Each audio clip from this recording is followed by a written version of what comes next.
Olá, tudo bem? Está começando mais uma edição do Agora Agro e você vai ver no programa de hoje.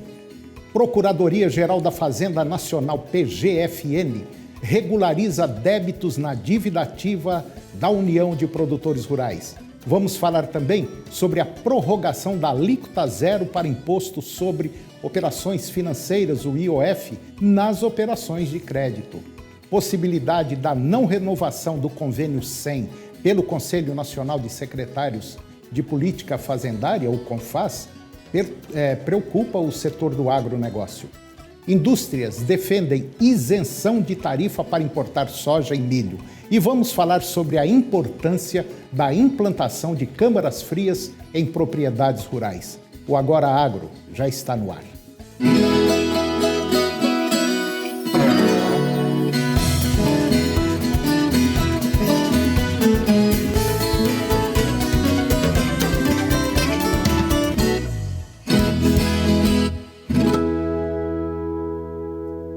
A informação foi confirmada pela Procuradoria-Geral da Fazenda Nacional e mostra que o programa de retomada fiscal, que visa facilitar a regularização de débitos na dívida ativa da União, acumulados em meio à pandemia, deve beneficiar aproximadamente 240 mil produtores rurais.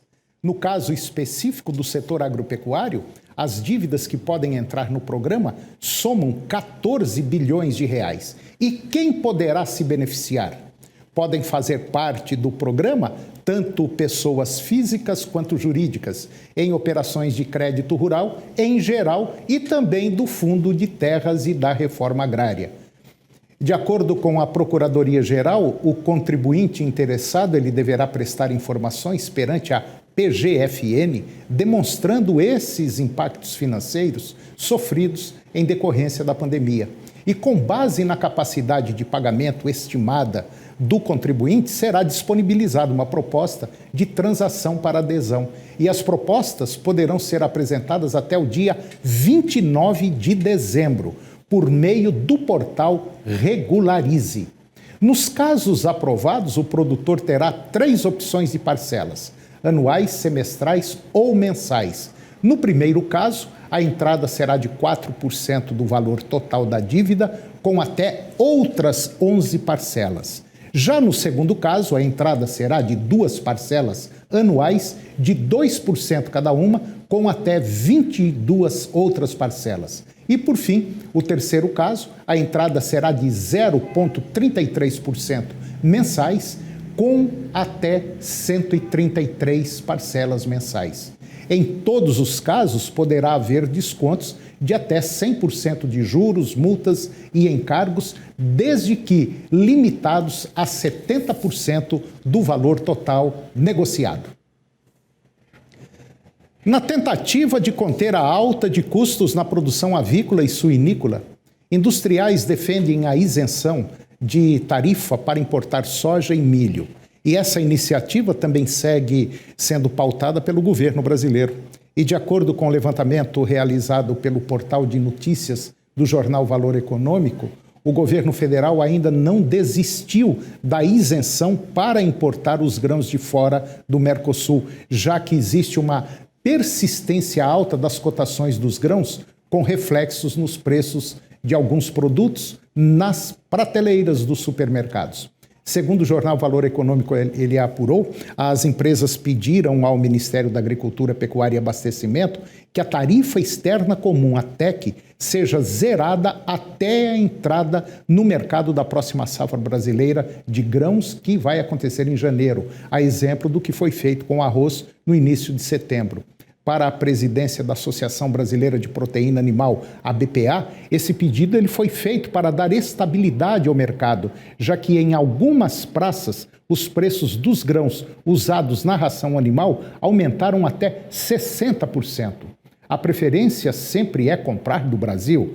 Nós, na verdade, não temos nenhuma vontade de importar, mas queremos ter essa possibilidade. E como consequência da instabilidade dos insumos, o presidente da ABPA, ele ressalta que as indústrias mantiveram a oferta doméstica de carne suína e de frango até o momento sem alteração expressiva de preços, mas que agora haverá repasse de custo ao produtor final.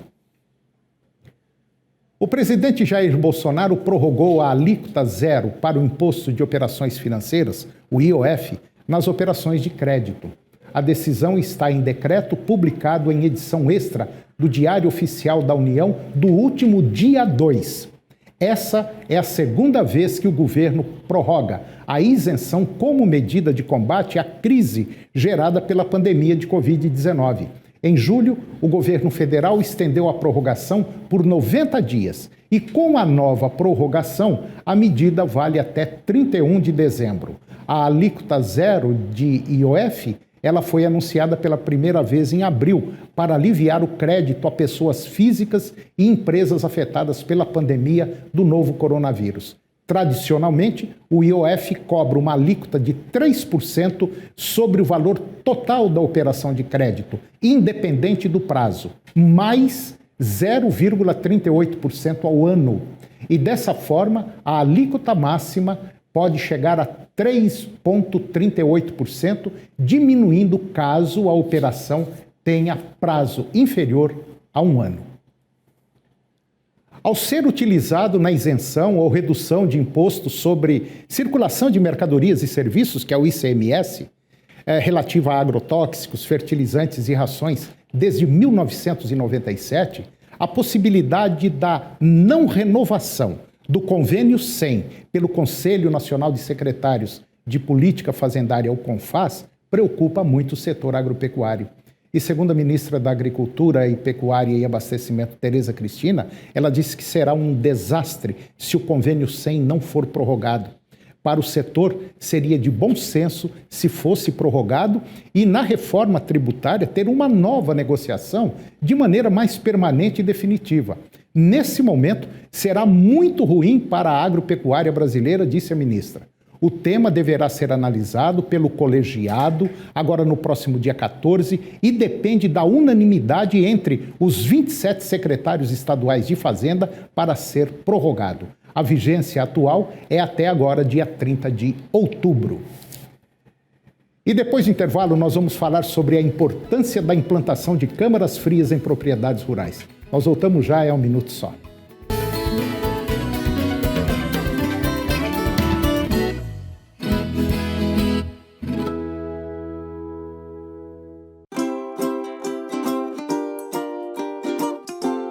O Pai Eterno ama todos os seus filhos. Ele quer sempre estar perto da gente. Uma vez, há um tempão atrás, havia um casal muito simples, o seu Constantino e a dona Ana Rosa. Um dia, o seu Constantino saiu para trabalhar perto do córrego, Barro Preto. Ele pegou a enxada e, quando bateu ela bem forte no chão, percebeu que tinha batido em alguma coisa. Ele pensou que fosse uma pedra, mas não era não. Lembrou o que eu achei, Ana Rosa? Era um medalhão. E nele tinha a imagem da Santíssima Trindade, coroando as almazinhas do céu.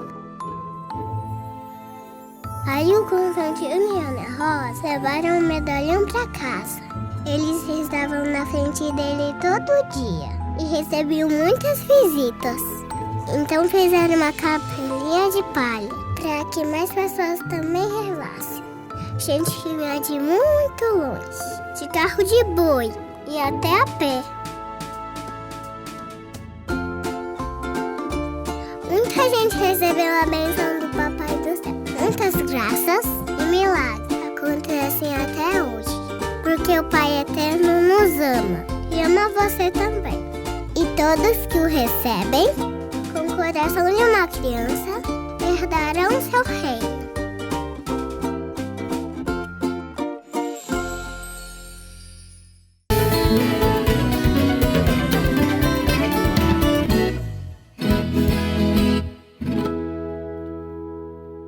Eu vou conversar agora com Tailo Suri. O Tailo, ele é executivo de vendas de uma empresa especializada em construção de câmaras frias, a JA Câmara Fria.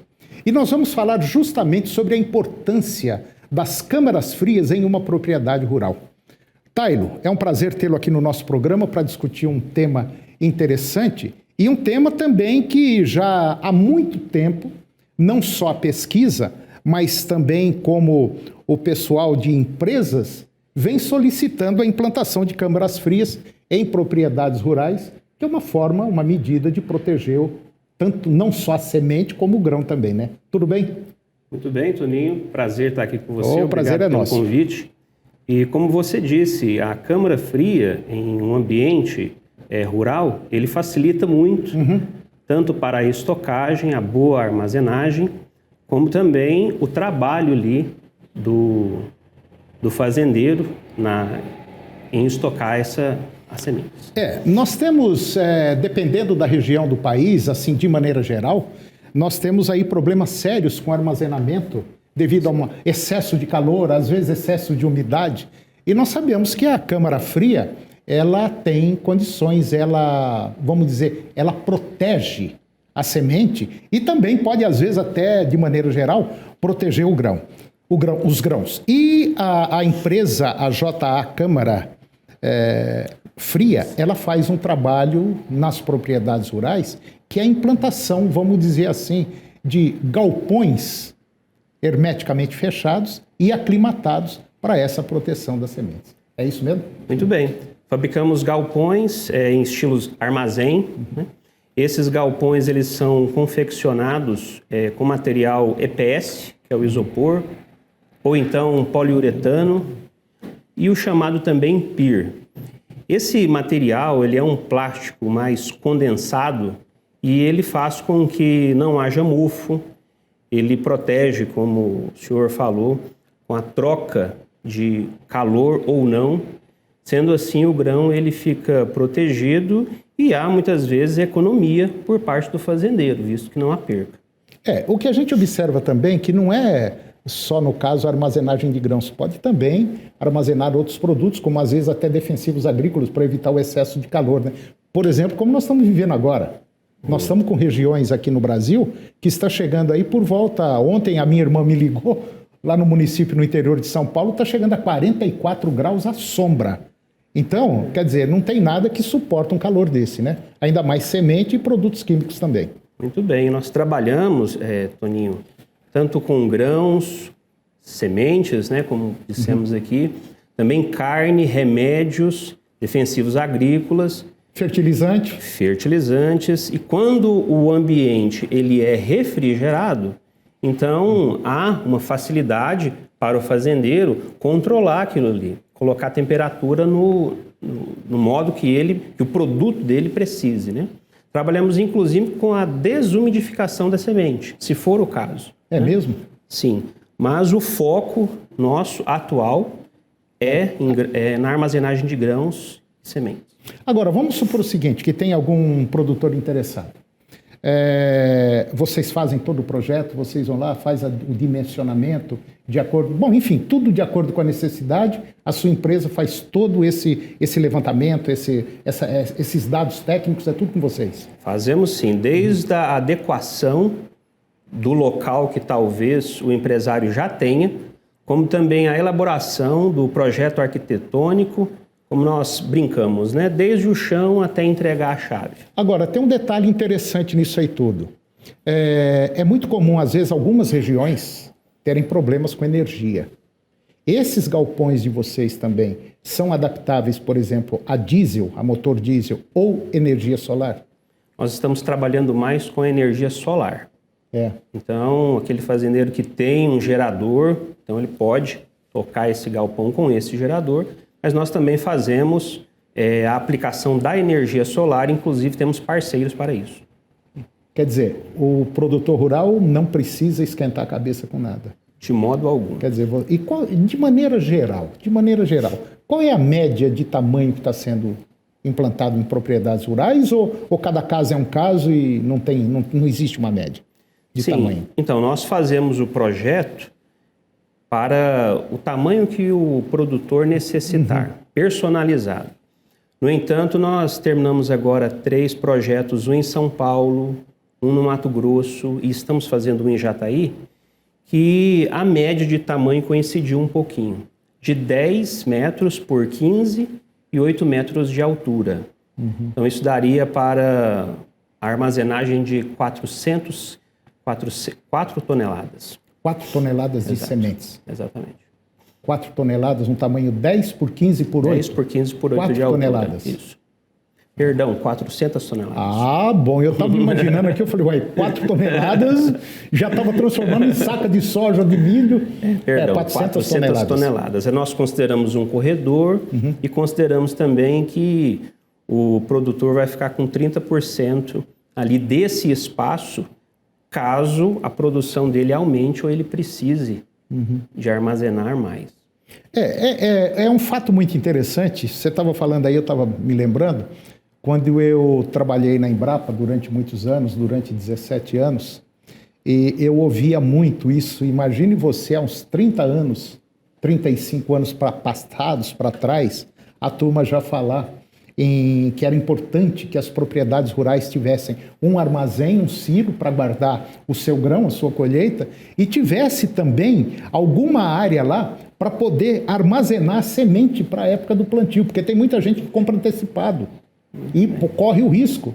E eu me lembro também na época que a turma falava, isso aqui é bom para guardar feijão, para não dar caruncho.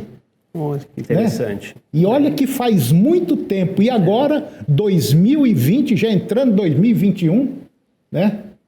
Parece que está começando a despertar esse interesse que a Embrapa, que a pesquisa já tinha há 30, 35 anos passados. E um detalhe interessante, você citar essa empresa, que nós fizemos alguns trabalhos na Embrapa, justamente com esse foco, né, de guardar sementes e grãos, né? E o mercado, ele está um mercado, assim, muito bom para a gente trabalhar, porque os produtores estão realmente substituindo aqueles materiais antigos, inclusive silos, por esse novo material, que é um material que ele é aprovado pelo bombeiro, facilita na aprovação ali do projeto, e é um material com todas essas características que já foram citadas aqui. É interessante. Bom, então quem quiser, por exemplo, bater um papo com o Tailo, entrar em contato com ele para saber mais sobre essas informações, você pode ligar para o telefone 62 99389 2222. Eu vou repetir, é o 99389 2222 e tira algumas informações técnicas, é muito importante. Agora, que é fundamental que as propriedades rurais tenham um galpão refrigerado, vamos dizer assim, para armazenamento, para minimizar o prejuízo, isso não resta dúvida. Otairo, muito obrigado pela sua presença aqui no nosso programa. Eu acho interessante demais esse tipo de conversa, porque a gente leva muita informação boa para o produtor rural. Muito obrigado e até a próxima. Muito obrigado, Toninho, que agradeço. Todos nós da empresa agradecemos pela oportunidade. Tá, okay. Até mais. Obrigado. E o programa de hoje chegou ao fim. E eu termino com a seguinte frase: a coragem é a primeira das qualidades humanas, porque é a qualidade que garante as demais. Um grande abraço, muito obrigado pela sua companhia, que Deus nos abençoe e até o próximo programa.